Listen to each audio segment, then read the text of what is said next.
nakapagtala ng 11 kaso ng firecracker-related injuries ang Isabela Provincial Health Office o IPHO ngayong December 2025. Siya mula sa 11 na biktima ay mga kalalakihan at karamihan sa mga ito ay mga minor de edad. Ang mga ito ay nagtamo ng mga minor burns sa kanilang mga kamay at irritation sa kanilang mga mata, bagamat ang mga ito ay minor injuries lamang.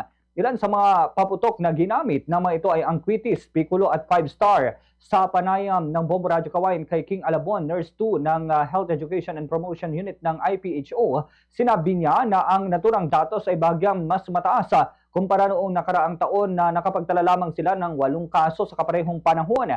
Anya, bago pa man magsimula ang kabi-kabilang selebrasyon ngayong Disyembre, puspusan na ang kanilang kampanya upang makaiwas sa mga firecracker-related injuries. Bago pa man ang holiday season ay activated na rin ang emergency express lanes sa mga hospital at city health offices sa mga lugar sa Isabela upang mag-cater ng mga biktima ng paputok. Nakipagtulungan din ang IPHO sa iba't iba pang mga sektor upang mas maging malawak ang kanilang response kung sakali mang may maitalang hindi kanais-nais na insidente sa pagsalubong ng bagong taon.